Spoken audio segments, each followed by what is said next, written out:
Rangers Journal Night.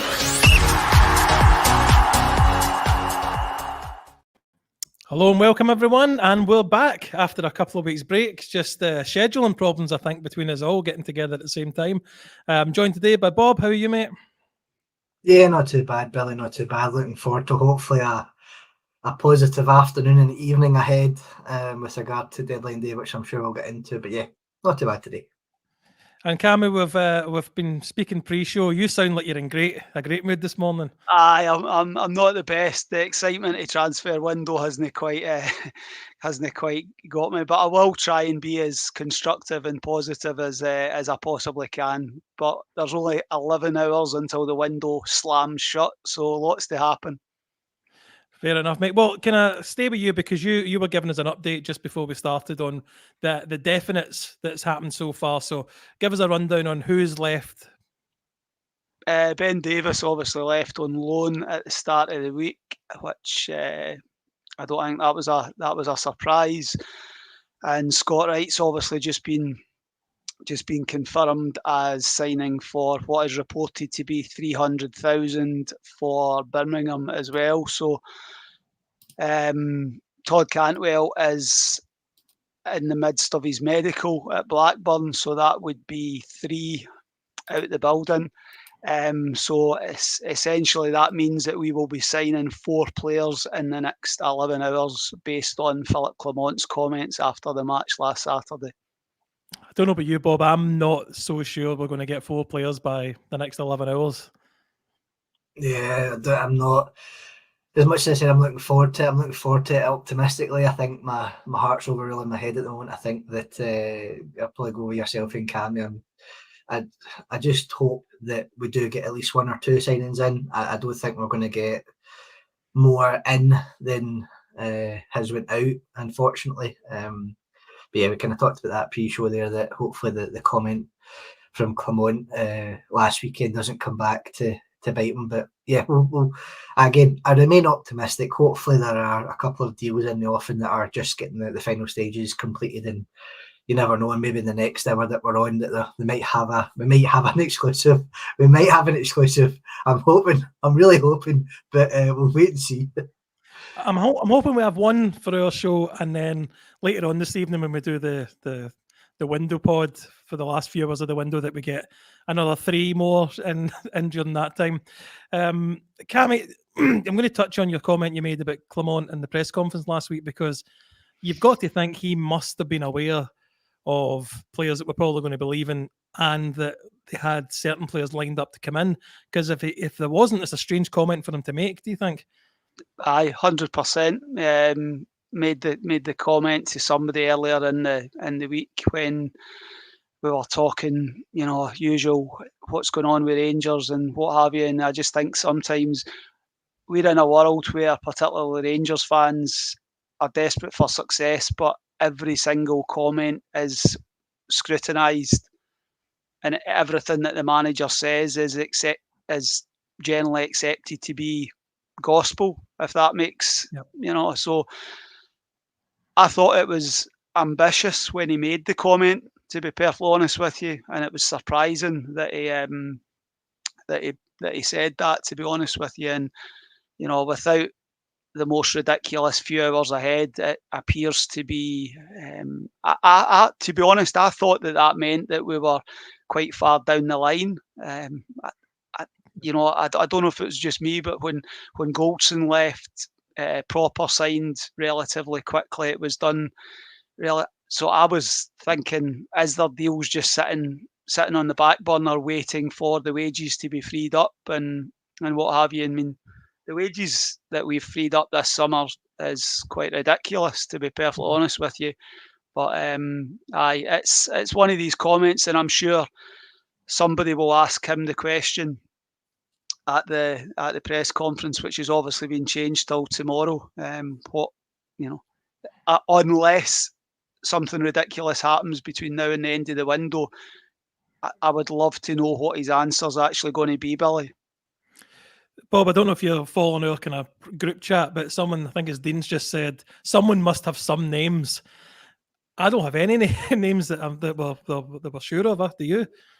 No, I think but from our chat and a couple other chats that I think were amongst us all that were in there doesn't seem to be anything that's really prominent coming to the fore. I thought, as Cammy said, maybe just to go back, when we touched on the news last week, we're saying about potentially the spine of the team. That's really where you want strengthened. Yes, there's been a couple of names touched on last night, this morning. I know Kai mentioned in his news short about the defender from centre half from Feyenoord, and I'm not going to attempt to make his name. I'm not going to be that bold this early, but to me, the spine of the team, as Cammy touched on last week, needs strengthened. A centre half, a number 6, and a number 10. I think earlier this week we've had Bajrami's number 10, Kai again, and I'm sure a couple other pods touched on it, that looks as if it could be a done deal based on the media from Albania. And obviously they defended this morning. There's maybe another couple of names that are starting to emerge, but again, nothing concrete. And it again just goes back to what Cammy said.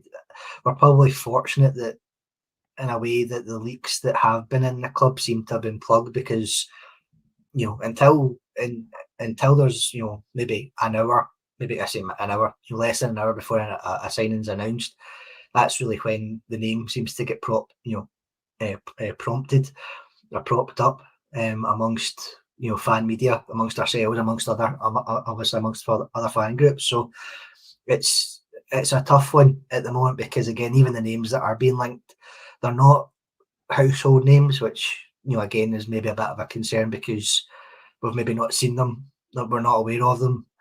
We're maybe moving away from the English Championship or League One, lower end of the Premier League type players that maybe come with a bit of a reputation, a bit of hype, like Cantwell, who's about to exit the club. That hasn't seemed to work out. So maybe not knowing too much about these players is a good thing, because again, the judgment on them maybe comes actually seeing them in the eye test and everything else that we've discussed. We've definitely discussed before, Billy, about the eye test on some of these players. So again, I've just got to hope that with the likes of Czerny and Proper coming in, the quality seems to be there. Coppin seems to be, and Clement seem to be picking good quality players. So again, I can only hope that the folk that we're getting linked with are of a similar quality that help improve the first 11. First and foremost, they can't be squad players. And again, maybe just touching on the Scott Wright departure, that I'm kind of hoping that maybe we get maybe one or two Scottish players in. I don't know if that will happen today, because again, we've been linked with players from around Europe, but we've not really had any homegrown players that have really been at the forefront of any rumours. And again, we've touched on that in previous pods, Billy. So, Cammy, gone certainly are the days of security guards taking photos of the camera and putting it on follow, a la Kamar Roof signing.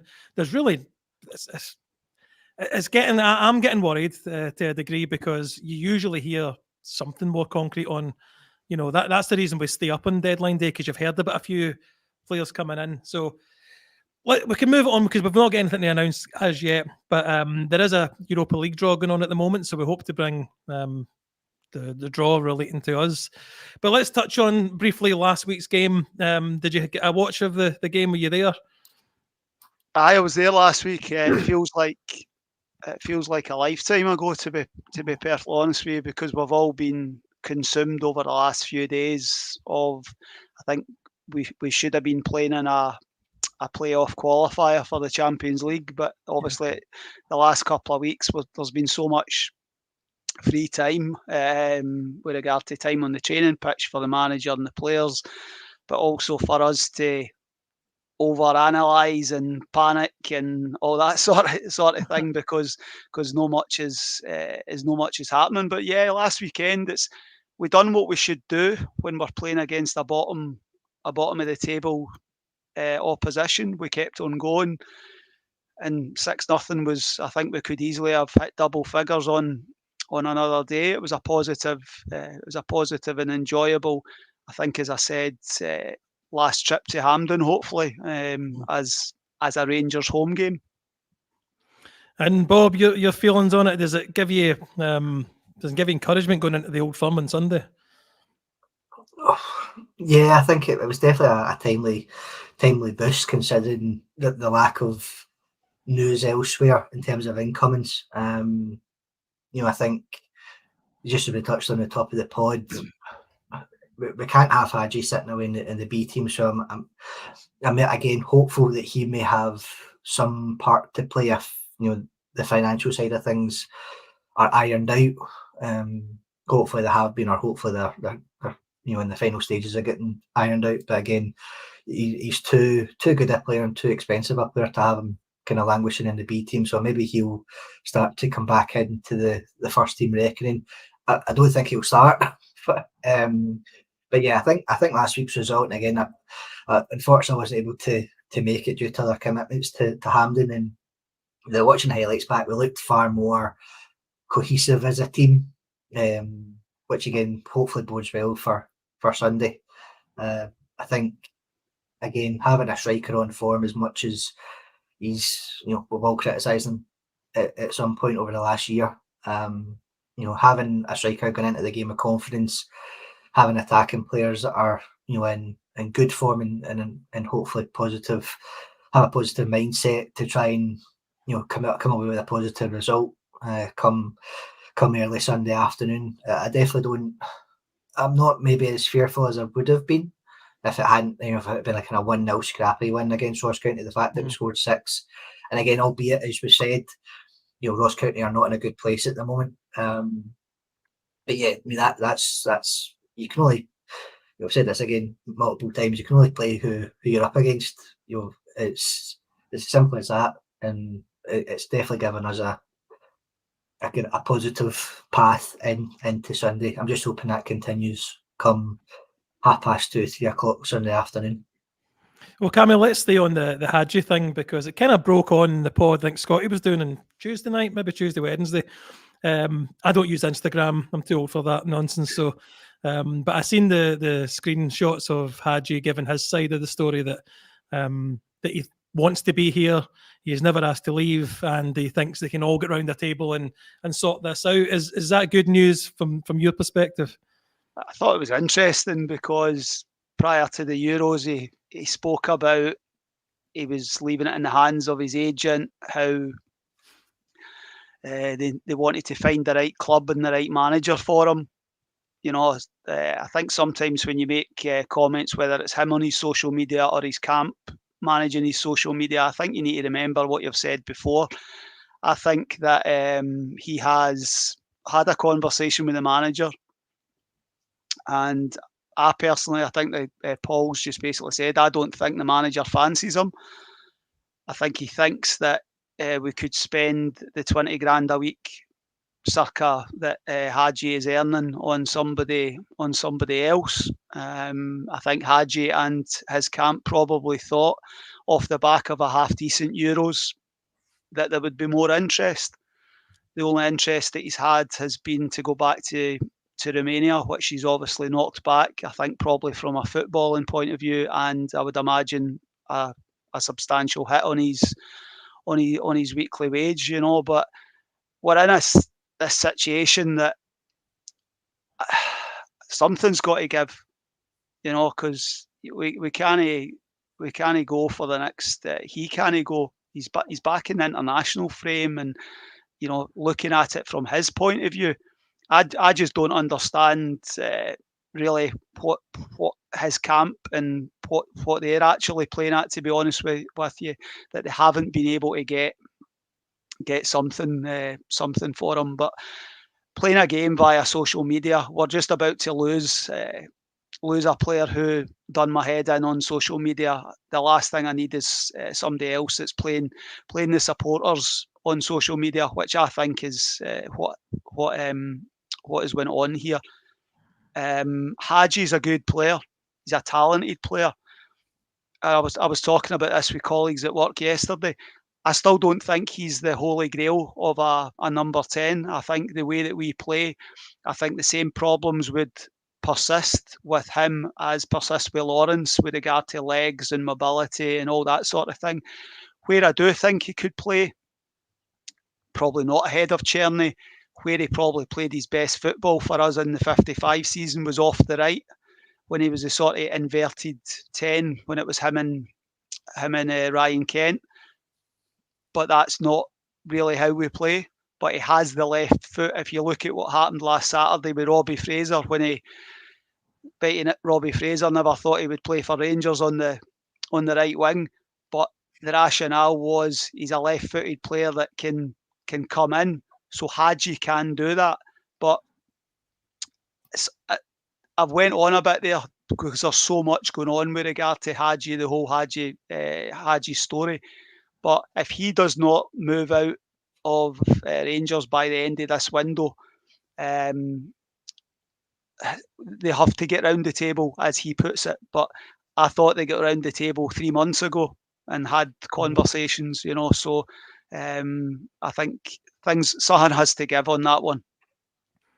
Bob, I don't think that he's as bad. Certainly nowhere near as bad as Todd Cantwell for the social media stuff. I think that they probably have all got around the table, as Cammy's saying a few months ago. Right, this isn't. You're not really the fit for me, and we want to go somewhere else.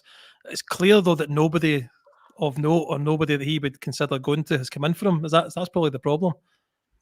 Yeah, I mean, I think 18 months ago he was. We probably could have sold him for a decent profit. I think obviously the injury and the disappointing loan spell have kind of put paid to that.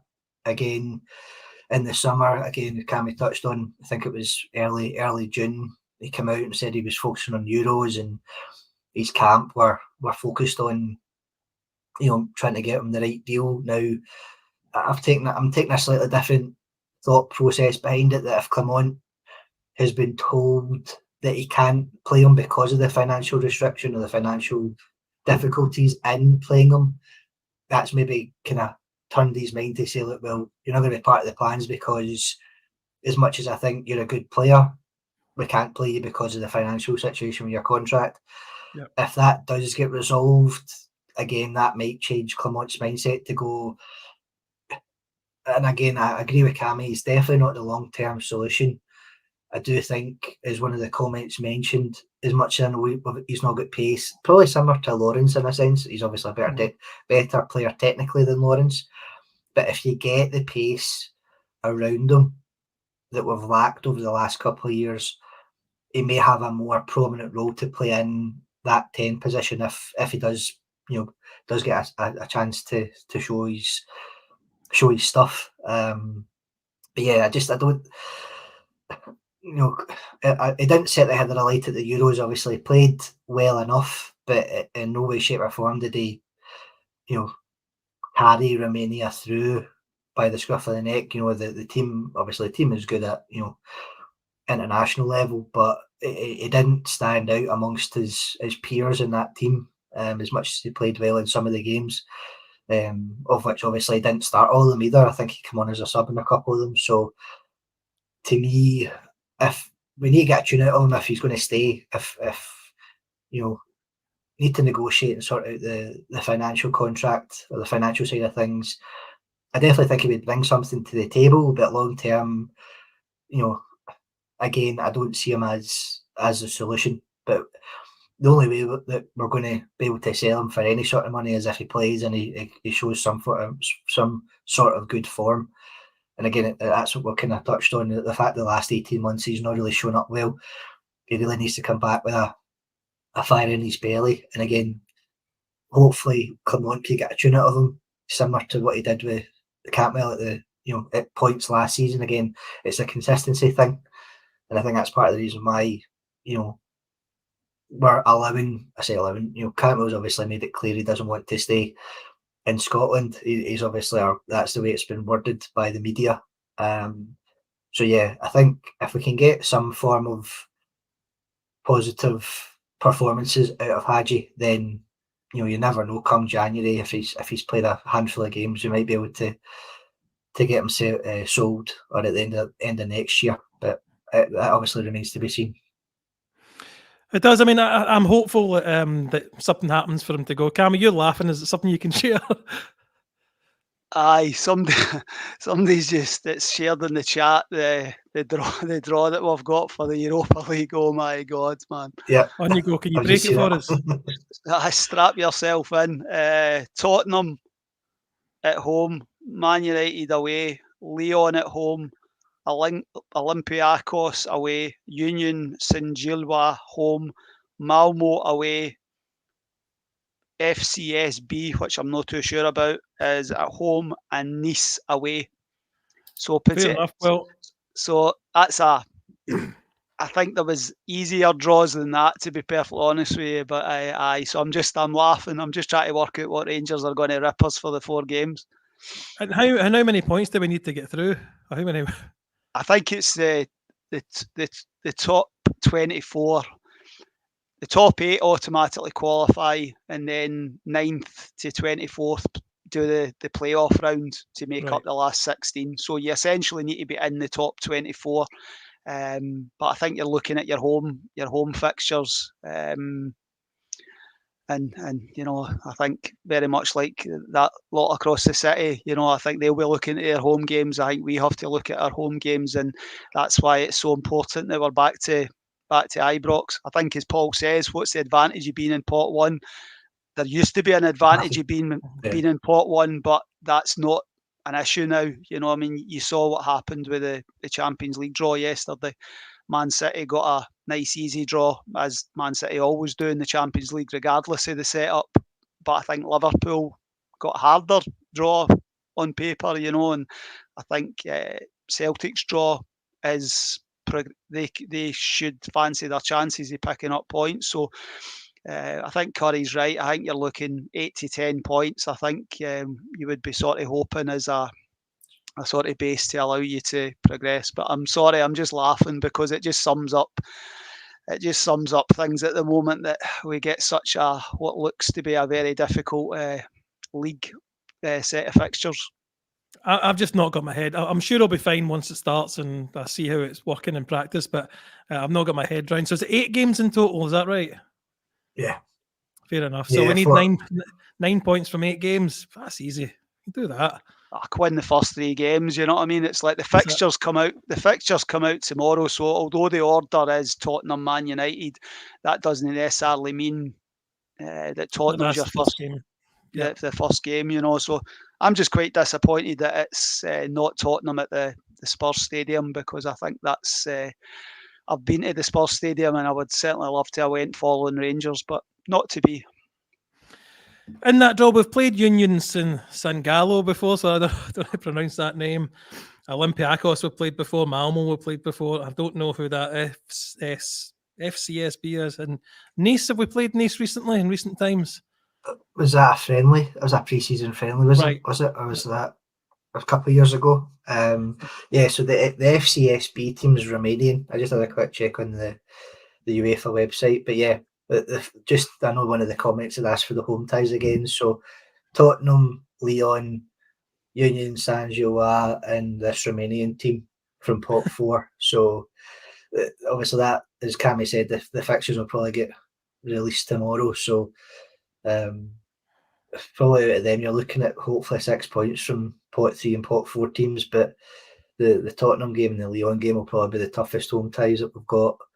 And again, the away ties are all tough. You know, Man United, Olympiacos, Malmo, we might get something out of. Nice are pot 4, but again, I suspect there'll be no, that'll not be an easy tie from them, especially being away from home for that one. So, yeah, I mean, great draw for the neutral, but for us, it's, you know, look, I was going to say, well, I would have hoped for better. Again, a few glamour ties, but again, yeah, as we've kind of touched on, I'd rather get points on the board and try and get progression. So I've never been to Old Trafford. If I can get a ticket for that, that'll be a decent one. A bit closer than Tottenham. I'd like to see their stadium. So there is that. But I went to Old Trafford back in 2010, I think it was 0-0. I think we parked the bus that night and got and got a 0-0 sort of thing. You know, I think it was 2010, but it was. It's not a great trip for the Bears. You know, it's the way Rangers done it the last time. It was pretty much like a school trip. You know, it was buses for Ibrox, and because obviously off the back of what had happened in Manchester in 2008, it was quite soon after that. So hopefully it's a bit more. Fans are allowed a bit more freedom than we certainly got. I think we went to the Wigan Stadium and you were allowed a few beers there, and then you got the bus to Old Trafford. You know, but it's aye, we just have to get on with it. Of course, and I mean, we always get these draws, and it never works out the way that you think. You never beat the teams you think you're going to beat, and you never get scudded off teams you think you're going to get scudded off of. At least we don't have Harry Kane to worry about. We've only got Son and Solanke and Maddison and all the boys. You know, it's no. Listen, it's. I just realised who the Tottenham manager is as well, so that'll be. I'm sure he'll be given a warm welcome back to Glasgow. If he's still there, you never know what the first couple of weeks of the season gives you. There was all this talk that he started the season last year well, and then he got found out. But you heard that up here, and he ended up winning 2 leagues, didn't he? So who knows? I'm glad we were able to break that. We were chatting last night. Obviously, that it's going to be on at the same time as the draw, so that's good. I will bring up one other point. I'll come to you first, Bob, because we're meant to be discussing the news of the last week. Kind of breaks Wednesday, I believe, of a £150 billion prospect takeover from American business conglomerate or whatever. Before we go into what Dave King said, what did you think when you first heard that? My first thoughts were not this again. If I'm completely honest, it's every season, every pre-season, there always seems to be some form of rumour that there's going to be a financial investment in the club.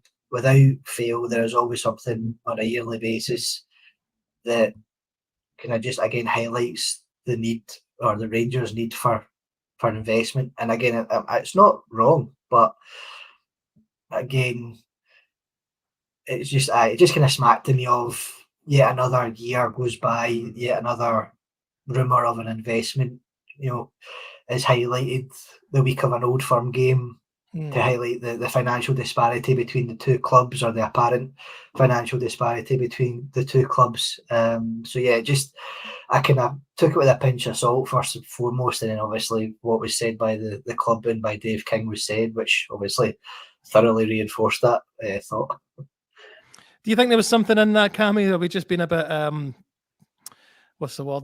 I can't think of the word that's in here. But have we been overly worried that it comes out the week of an Old Firm game, that it's nefarious reasons that these things get put out? I can understand that, but I genuinely don't think that story is going to have any bearing on what happens on the pitch on Sunday, to be honest with you. And I think it was 150 million it had valued the. So did I say billion? If it was 150 billion, I'm all over it. But I think the way I read it was it named Dave King, and I think it mentioned Douglas Park, and I think it spoke about potentially getting their shareholding. So my reading of it was that the individuals would benefit rather than 150 million getting put into Rangers, which these people don't really. We're not going to get the owners at Newcastle and Man City and what have you. Have got we're operating in a far smaller market. So the way I took it was Douglas Park would benefit, Dave King would benefit. Dave King's came out and rubbished it. That doesn't mean anything to me, to be honest with you. It's been a while since we've heard from Dave King, to be honest, but I don't think the club wasn't going to gain new money. I think that's potentially what people think. We're going to get this sugar daddy that's going to come in and just throw money at the problem. It's not just as simple as throwing money at it. Financial fair play, profit and sustainability, all that sort of stuff. It's no you could win the lottery tomorrow and give Rangers 250 million, but it wouldn't solve all the issues that we've got. It would help, but it wouldn't solve it overnight. No, I mean, when I heard it, I immediately, was sceptical of it, but more than my mind turned to the folk that wanted to be involved in the Wells in the past, like your Ashleys and your previous ones to that. That your spider senses kind of go off, like, why would somebody want to come and invest that amount of money in a Scottish football team? One guy, I think I read, the reason that it's an easier route is it to the Champions League in Scotland if you can come in and financially dope a team and get into the Champions League. That somehow would be the reasoning behind it. But yeah, as you say, quickly rebuffed by Dave King. I took it at face value with Dave King saying that there's nothing in it. It never really dawned on me that he might be up to any kind of tricks, but he certainly let the Parks have it in his announcement as well, didn't he, Bob? Yeah, it was kind of both barrels, which isn't. I wouldn't disagree with him, to be honest, Billy. I think everyone's, well, say everyone, within our own group chat for the journal, it's definitely been mentioned more than once that, probably, I think Cammy touched on it last week as well, that the statement by Gerrard when we won 55 was to fix the roof when it's sunny outside rather than when it's raining, and we severely dropped the ball that season afterwards, probably for the last 2.5-3 years since we won the title. I think everyone just expected that was us back and we were going to go in for a period of dominance. But again, touching on the finances, Celtic have money. Whether or not they're willing to spend it is another question. I don't know when to go into that on this point because we're here for Rangers and not for them. But we lacked the foresight or the common sense to invest in an already good quality squad, really ramp up the player training model. Again, all points Cammy's touched on before, and they're all very valid points. I don't disagree with them on any of them, to be honest with you. That we should have, sold off Morelos and or Ken and or Kamara at that point when their stock was high. And again, amongst other players, because again, that whole squad at the time, we probably could have got a good amount of money for them. And whether or not we sold Morelos, or if it was somebody else that we sold, that would have brought in the money to then allow us to reinvest in multiple areas of the squad or bring in better quality players. We're now seeing the consequences of that financial mismanagement by the club.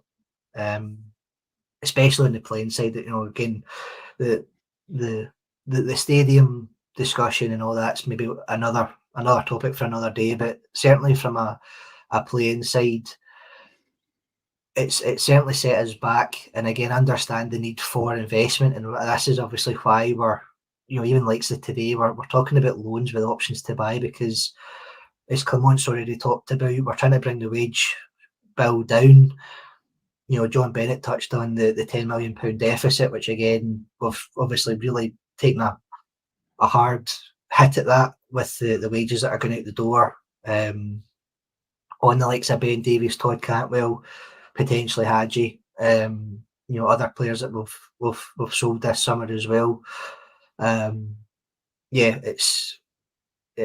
think we're going to be in this situation for at least another couple of years. If we can start bringing in and again ramping up on the player training model, which again Bennett touched on in his statement in his interview as a myth. We really need to start reaping the benefits from that, and the sooner we get, the sooner we do that, the better for everyone. I mean, again, maybe just to touch on again, apologies for going on a wee bit, but like say Jeffy's looked really good so far. If we can get a year and a half out of him, he does well, helps us win a couple of trophies. We should be able to sell him on for a good bit of profit, and then that allows us to replenish not only the left side of the team but potentially another couple of positions. I think that's paramount. But yeah, the way that the board has run the club as a business for the last couple of years is certainly to be questioned. the fans. If not, the other members of the board. It's a fair point because it does. Although this is the news show, it does affect what we're doing on transfer deadline day, as well as you say, mismanagement. I'll come to you in this, Cammy. Gerrard said that making fixture roof when the sun's shining, it's all very well, but he also didn't want to lose any of those players, which meant they've all whittled down the contract, and now we're seeing how many left, 4 or 5 left. For nothing over the summer there, so that has a lasting effect. I think the board maybe just needed to be stronger and say that okay, we're going to invest in the squad, but you need to fund it with a couple of these signings, sales. 100%. That's the issue. The board have made a lot of poor decisions across the course of the last 3 years since we won that league title. But a stronger board say, right, we're going to bring in 25 million. I think I said this on another. I'm quite consistent in what I've said, that if you bring in 25 million and you say to Gerrard, you've got half of that to refresh, that's the player trading model. I mean, it's like we talk the talk, but we need to start walking the walk. And it's where we are today on the 30th of August is a consequence for changing manager repeatedly, signing bad players, giving onerous contracts. It's a load of bad decisions on and mainly off the park that's brought us to where we are now. I mean, Sergio Ramos, that would be get him in for Sunday. That'll stir things up a wee bit. But we are where we are. I mean, Dave King in the parks, that's no news. We knew that there wasn't any love lost. It was very interesting that he was more complimentary of John Bennett. So there's clearly a better working relationship and a better trust with regard to that. And I think a lot of us have got doubts over John Bennett and his, not doubting his experience in business and investment and all that sort of stuff. But he's been part of this board over the course of the last 3 years, and he's now obviously chairman and now acting chief executive. So the proof will be in the pudding whether Dave King's confidence in John Bennett and the people that are around him. But we just need to be better. It's and I think the fear over that Europa League draw is it could go one of two ways. To be perfectly honest with you, it's I'm still suffering PTSD from the Champions League campaign of 2 years ago. I don't really fancy it, and as one of my mates has just told me, this Europa League runs until the end of January.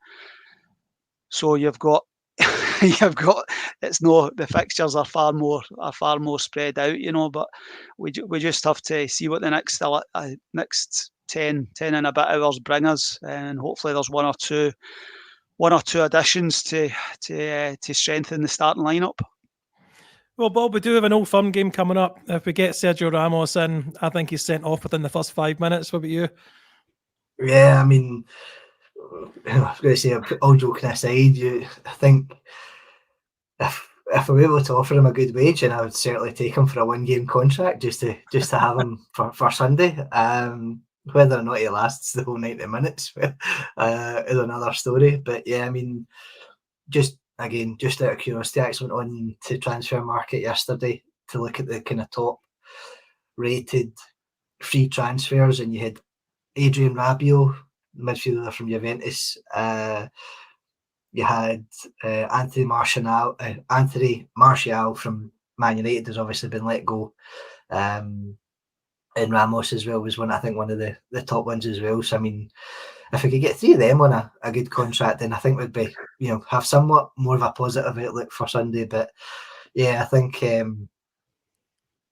feel as if the Old Firm build up has been quelled because it's also transfer deadline day today. So again, I think once we hit 11 o'clock tonight and all day tomorrow, I think pardon the expression, but the battle fever will be turned all the way up to 11. I think come tomorrow for sure.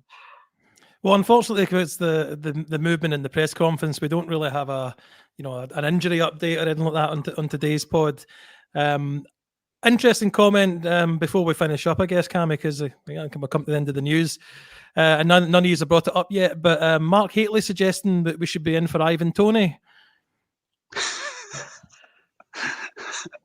Aye, he's gone to Saudi Arabia, so Is that right?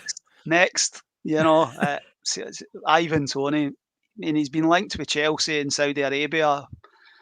He's probably on 80,000-90,000 pound a week as it stands, So I sometimes wonder what planet Rangers supporters are living on with regard to. Never mind somebody that's an experienced player. Nah, Ivan Toney, my God, if only. Well, guys, I don't know. Feel free to come in with any other news you wanted to bring up. That's the list I had for today. Flight Tracker has just told us that that guy that is coming for Feyenoord, I think he's potentially landed. He's potentially landed in Glasgow. So, as I've just shared with everybody, I hope it's a jumbo jet that he's got, and he's not the only possible signing that we're making. Hopefully he comes off with 5 of his mates. But that's really it. I mean, I think the game on Sunday, has been taken over by everything that's going on. Who's leaving, who's coming in, all that sort of situation. And obviously the Europa League draw. But I think once we get to tomorrow, I think I said some weeks ago, never been a fan of the transfer window. This one has been the longest transfer window in history. I think it feels like it's went on for a year, never mind 3 months. I think we get to tomorrow and we see what we've got, and we just have to get on with it. Yep. I don't think as it stands now, we're going to get anywhere near what I hoped we would get at the start of the summer. I think we're weaker than we were at the start of the summer. There have been positive additions to the squad, but the depth isn't there, and I think we're still very light. But we just have to get on with it. We are where we are, and it's disappointing, but that's really. I'm trying to remain positive as I possibly can, Billy.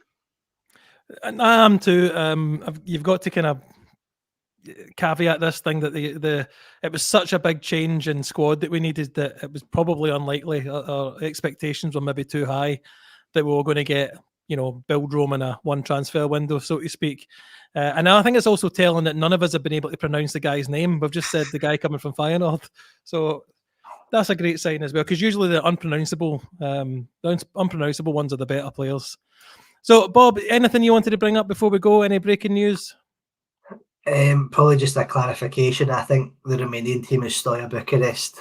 So if FC SB is Steaua Bucharest from Romania. So I'm sure Hadji, if he's in the squad, if he gets pulled back into the Europa League squad, will relish going back to Romania. But yeah, I think the only thing for me, obviously, there was a slight update on the stadium. It looks as if the seats are getting put back in and getting ready to get bolted. So again, that's another positive sign that hopefully will be in post international break. I'm hoping that this afternoon and this evening's pod have far more signings than we've had in the last 45 minutes. There's probably more discussion on the Europa League draw as well, hopefully. So again, I'm looking forward to probably catching up on the pods later on, and I'm hopeful the guys have got far more to be positive about and happy about come 11 o'clock tonight. I'm hoping so, mate. So just to kind of mention the pod, so I think 6:30 tonight we've got the preview pod for the Old Firm game, and then at 7:30 we start the transfer mega show where we'll just keep going, I believe, until 12 o'clock. And I think Doug's going to be on a lot of that. A few guests coming in. I believe Kevin Thompson's joining us, and a few other guests from other podcasts. So please join us for that. I guess it all just leaves me to say thanks a lot, Bob, today for coming on. Yeah, thanks very much. I mean, thanks everyone from the comments as well. I think the guys and the Bears and Bearettes in the comments have given us a few tasty comments that we've hopefully been able to reply back on. And yeah, as I said, thank you very much for having us on today, Billy. It's been a good 45 minutes, and hopefully the pods this evening will have a good bit of chat as well. And I think it was Paul that was asking in the comments if I play the drums. More than happy, mate, but I'm not very good at it. But happy if it's got a slow night to go on the drums and hit a few skins. Cammy, thanks very much for coming on again, mate. Are you on tonight at all? I'm not. As I say, it would be hypocritical of me not being a lover of the transfer window, transfer rumour, all that sort of stuff. I'm just going to lock myself in a dark room until 11:15 tonight, and then switch my phone back on. But no, we'll see what the next few hours bring, and then the build up to the game on Sunday starts tomorrow. I've already put my hand up for the post-match reaction for Sunday's match, whether that is a win, a draw, a defeat, whatever. I've put my hand up to it. I'm quite I'm experienced from previous lives doing post-match reactions, and I just hope that whatever team Rangers put on the park, that we actually turn up and we actually compete. And if we turn up and compete and we don't capitulate in the first 45 minutes, as has happened far too often when we've went across there, there's nothing to fear. They're a decent side. They're not a brilliant Celtic side. They're a very decent Celtic side. But we need to get our house in order on the park, get the right tactical approach, take the chances that come along. There has been chances across in the last few games. It's been tight. It's been 3-2s and 2-1s and draws, and like mistake in the cup final. So if we can get the right tactical approach, 1 to 11, we still have players that can cause them problems, despite there being major concerns about our ability to compete across a full season. We can still cause them problems on Sunday, and let's hope we do that and give us all something to be positive about looking forward. Well, again, thanks, Cammy. Thanks, Bob, for coming on. Thank you, everybody, for your comments. Please like and subscribe. Please tell your friends about us if they haven't already. And if you can, please join us tonight for the preview show and then the transfer spectacular. So thanks for watching. And remember, every night is a Rangers Journal night. Goodbye.